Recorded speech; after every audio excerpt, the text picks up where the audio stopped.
Waalaikumsalam warahmatullahi wabarakatuh. Bismillahirrahmanirrahim.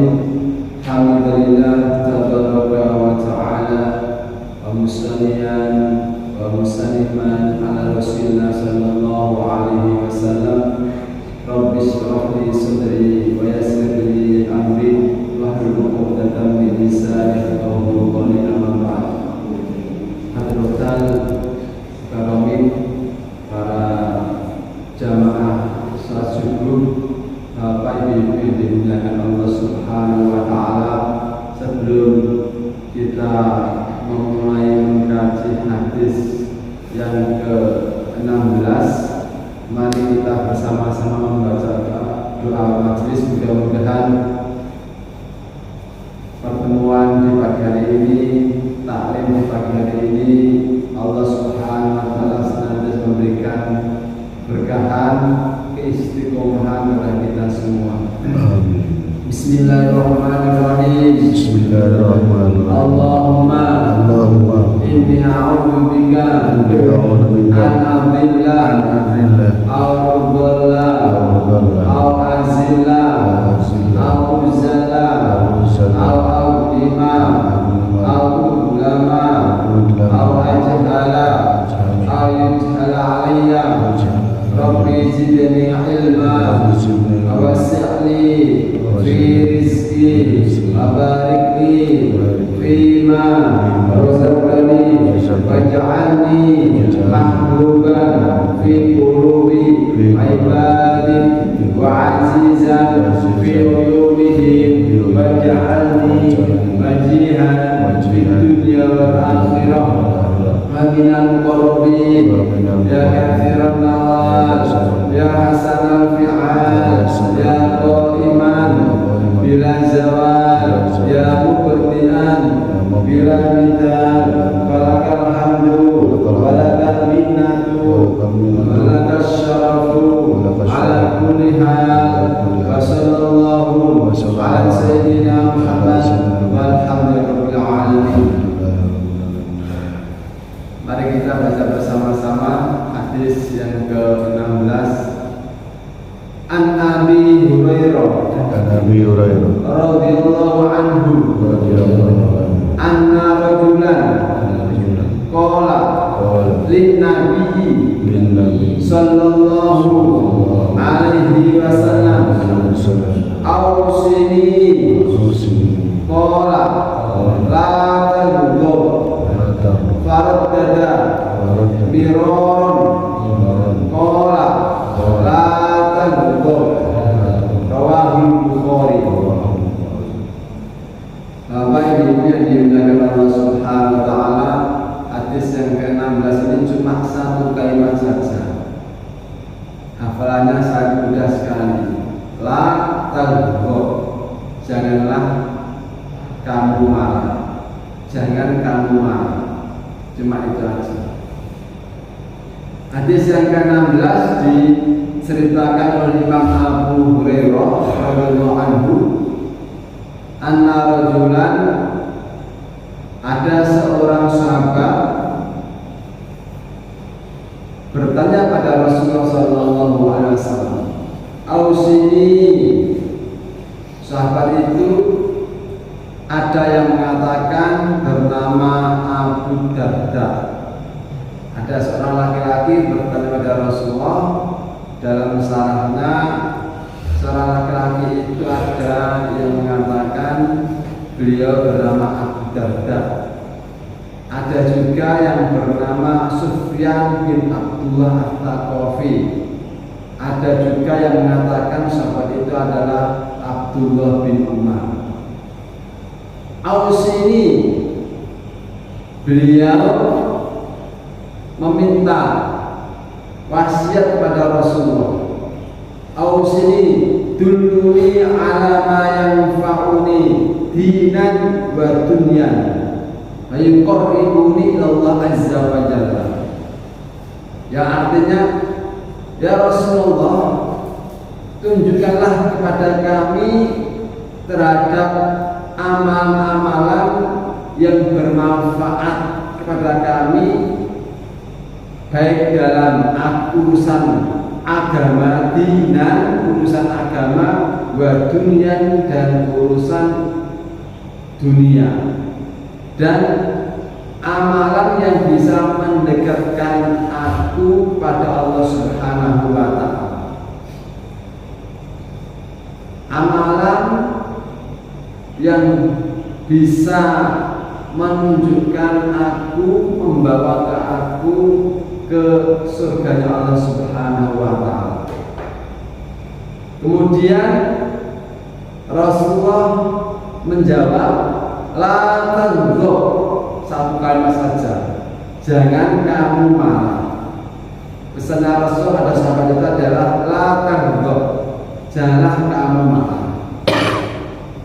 Berarti karena marah ini adalah tempat berkumpulnya kejahatan. Kalau orang sudah terbiasa marah, maka nanti segala kejelekan pun akan banyak dia lakukan. Karena akalnya sudah dipengaruhi oleh setan. Akalnya sudah tidak dingin lagi. Akalnya sudah lemah. Karena orang yang marah itu akalnya lemah. Kan tapi kalau orang yang lemah lembut, orang yang santun, itu akalnya kuat.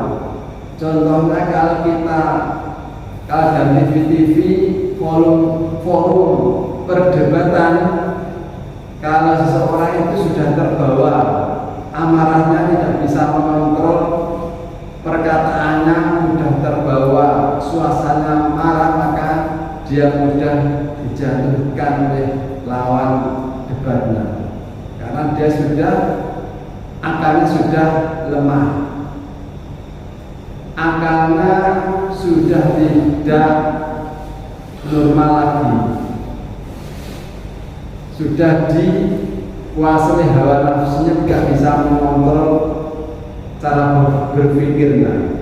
Sehingga Rasulullah itu cuma berwasiat kepada para sahabat, hal-hal yang bisa mendekatkan aku, hal-hal yang bisa mendekatkan kalian, dibawa ke dalam surganya Allah, dicintai Allah Subhanahu wa Ta'ala. Pesannya Rasul adalah la taghdab, janganlah kamu marah.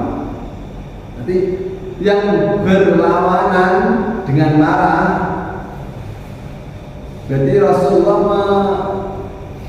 merintah pada kita semua agar menjauhi hal-hal yang membawa kemarahan, seperti sombong, gojolokan, atau wajah yang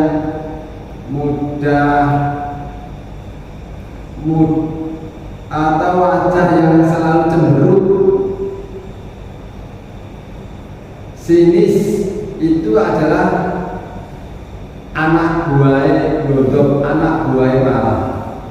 Tapi Rasulullah sangat menganjurkan pada kita semua terhadap sifat-sifat yang berlawan dan godok, yang menafikan pada godok. Contohnya adalah hilm, adalah lemah lembut, sangat ditekankan oleh Rasulullah. Husnul khuluq, budi pekerti yang baik, wajah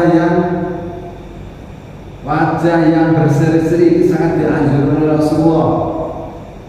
Lawan kata godok juga haya. Haya itu adalah pemalu. Orang yang malu itu ada sifatnya Rasulullah. Orang yang malu itu tidak mudah untuk melakukan kejahatan. Pemaaf ini sangat sekali dianjurkan oleh Rasulullah, karena pemaaf itu merupakan sifat-sifat orang yang bertakwa, orang-orang mukmin. Sebagaimana dalam firman-Nya Allah Subhanahu wa taala, wasari'u ila maghfiratin min rabbikum wa jannatin ardhus samawati wal ardh uiddat lil muttaqin alladzina yunfiquna fis sarra wal dharra wal kadhimil ghaidha wal 'afina 'anil nas wallahu yuhibbul muhsinin.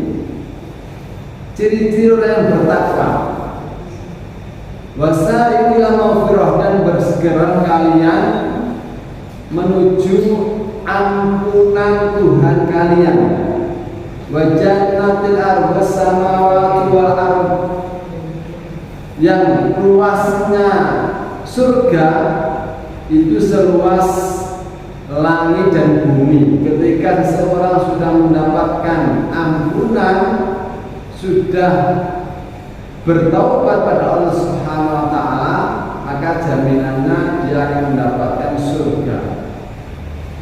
Yang luasnya surga itu adalah seluas langit dan bumi, yang disiapkan uiddat lil muttaqin, yang disiapkan pada orang-orang yang bertakwa. Siapa orang-orang yang bertakwa? Alladzina yunfiquna fis sarra wad dharra, yaitu orang-orang yang menginfakkan hartanya baik dalam keadaan sirri atau dalam keadaan ramai. Bisa wal kadhiminal ghaidh, dan orang-orang yang bisa menahan amarahnya ketika dia mampu untuk membalas, akan tapi dia tidak mau membalasnya. Atau orang-orang ketika dia itu marah, dia itu bisa mengontrol tidak jadi marah, maka itu termasuk orang yang bertakwa. Wal 'afina 'anil nas, dan orang-orang yang pemaaf, mudah memaafkan saudaranya. Wal 'afina 'anil yuhibbul muhsinin, dan Allah mencintai orang-orang yang berbuat ihsan, berbuat baik. Ketika ada seseorang menyakiti pada kita, kemudian seseorang sebenarnya dia itu mampu untuk membalasnya, itu ada sangat berat sekali. Ketika orang itu pernah menyakiti kita, dia minta maaf, atau bahkan kita sudah mampu untuk membalasnya karena dia meminta untuk dibalas, tapi kita bisa menahannya, bisa memaafkan kesalahannya, maka itu termasuk orang-orang yang sangat dicintai Allah, orang-orang yang mendapatkan jaminan surga Allah Subhanahu wa taala, karena dia termasuk orang-orang yang bertakwa.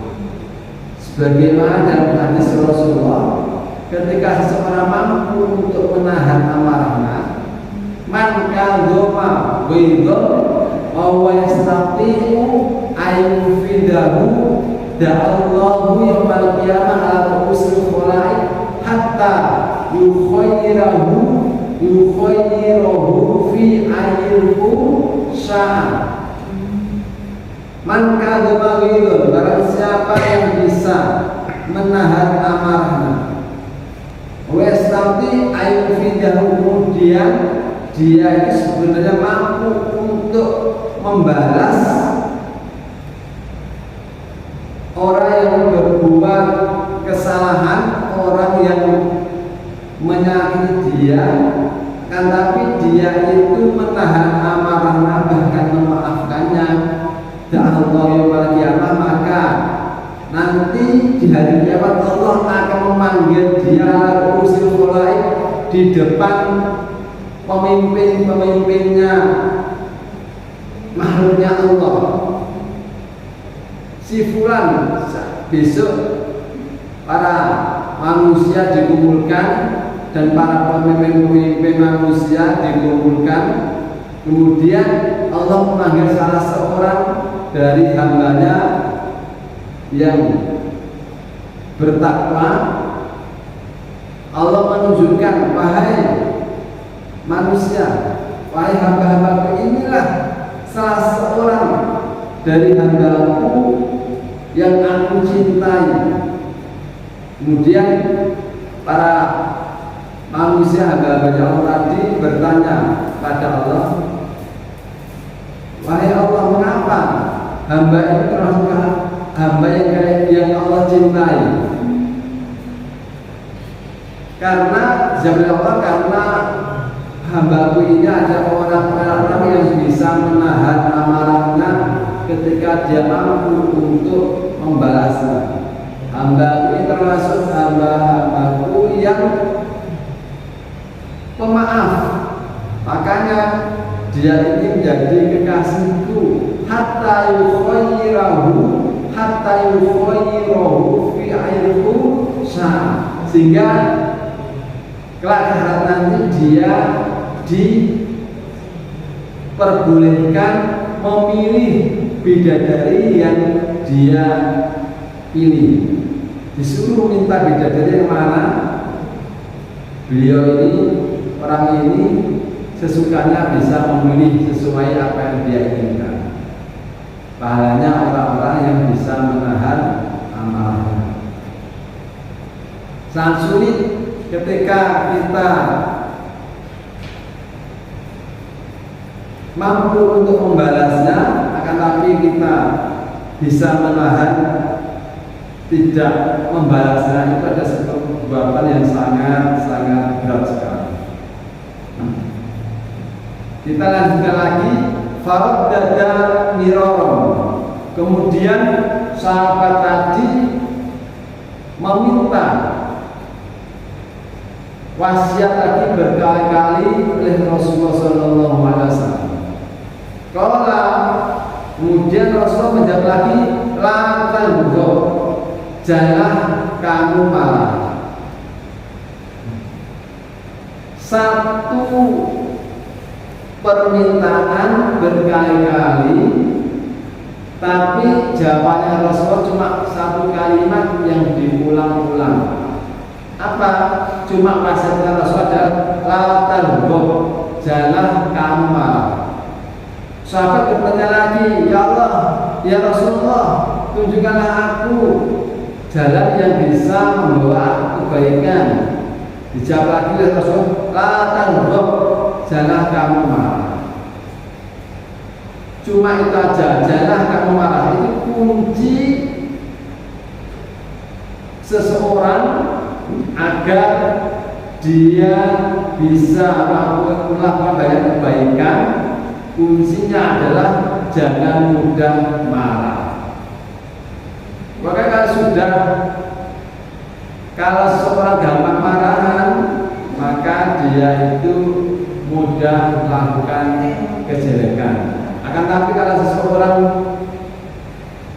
selalu sopan santun, lemah lembut, tawadhu, pemaaf, tidak pernah menyakiti saudaranya, itulah orang-orang menjadi kekasihnya Allah Subhanahu wa Ta'ala, karena orang-orang tersebut adalah orang yang banyak dan mudah untuk melakukan kebaikan.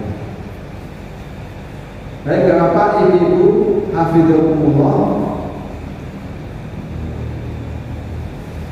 Pesannya ini sangat sedikit sekali, cuma satu kalimat. Bahkan dalam hadis Rasulullah juga mengatakan, ketika ada seorang sahabat yang bertanya pada Rasulullah, wahai Rasulullah, siapakah orang-orang yang kuat?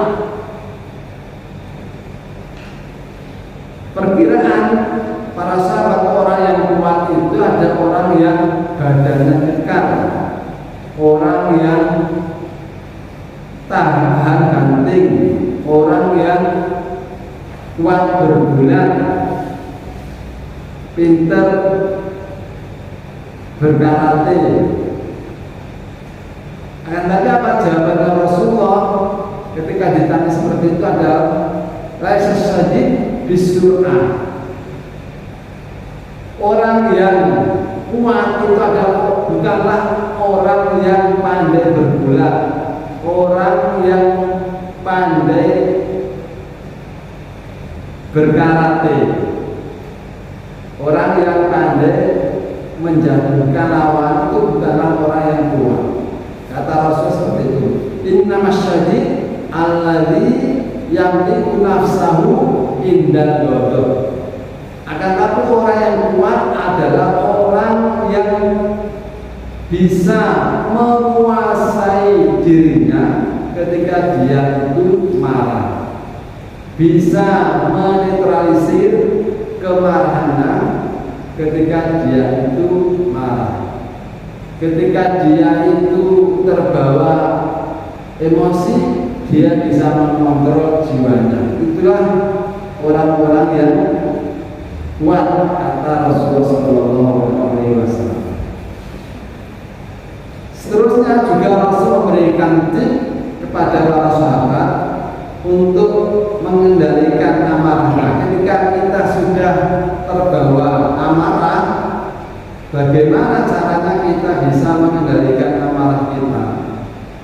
Di antaranya kata Rasulullah, kalau kalian berdiri pada saat kalian sudah ada tanda-tanda marah, ketika digojlok atau ketika diomeli, kok mudah tersulut kemarahannya, kalau kalian berdiri hendaknya kalian duduk. Duduk biasanya insya Allah bisa mengendalikan nafsunya. Kalau duduk kok masih muring-muring, masih marah, hendaknya bagaimana untuk menetralisir nafsu kita, mengendalikan amarah kita? Hendaknya seorang tersebut adalah berbaring. Bisa nggak kita lakukan seperti itu? Kalau marah-marah, kalau kita berdiri, diomeli sama keluarga atau siapa, maka tipnya adalah duduk. Kalau duduk masih belum bisa mengendalikan nafsu kita, hendaknya dengan berbaring. Itu kalau bisa kita lakukan. Kalau tidak bisa kita lakukan, dengan cara lain adalah dengan cara melihat berkaca. Kalau di samping kita bercermin, kalau di samping kita ada cermin, hendaknya kita bercermin. Bisa apa enggak? Kalau kita marah, lihat cermin. Karena orang yang marah itu pasti wajahnya gambarnya merah, semu-semu merah. Bukannya wajah jelek kalau orang marah itu. Lihat cermin, wajahnya pasti jelek. Kalau jadi jelek berarti nggak jadi marah. Tapi ya sulit mengendalikan. Selanjutnya kata Rasulullah, kalau tidak bisa menggunakan cara seperti tadi, tidak ada cara apa? Dengan cara berwudu. Ini cara ala Islami dan cara berwudu.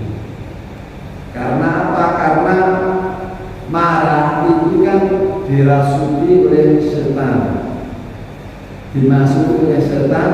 Setan itu tercipta dari api, dan api itu bisa dipadamkan dengan cara dikasih air dan cara berwudu. Begitu juga ketika kita marah, hendaknya cepat-cepat berwudu agar marah kita segera hilang.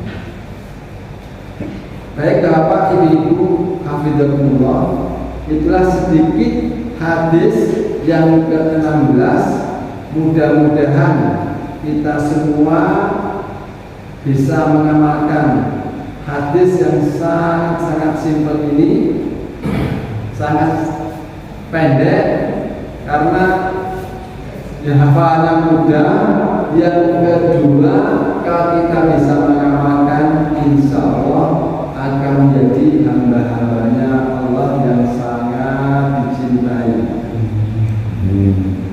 tidak dicintai di akhirat saja, karena dicintai di dunia juga, dicintai saudara-saudara kita, tetangga-tetangga kita, karena kita mempunyai jiwa-jiwa yang lemah lembut, tawadhu, menahan amarah, pemaaf. Jiwa pemaafnya ada sangat-sangat sulit sekali.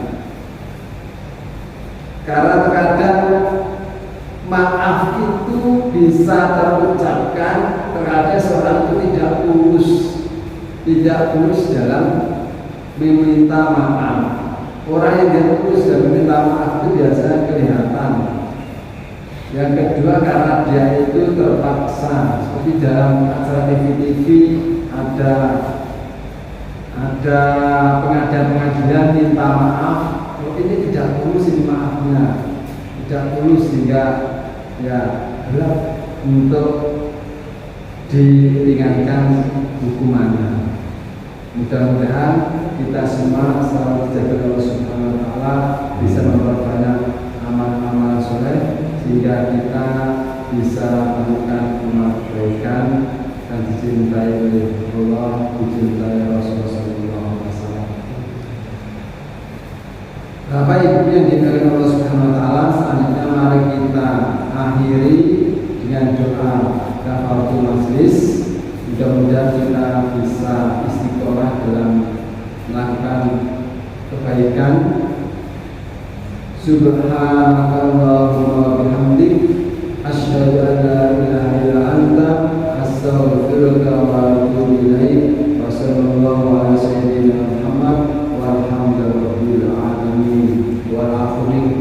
Wassalamualaikum warahmatullahi wabarakatuh. Waalaikumsalam warahmatullahi wabarakatuh.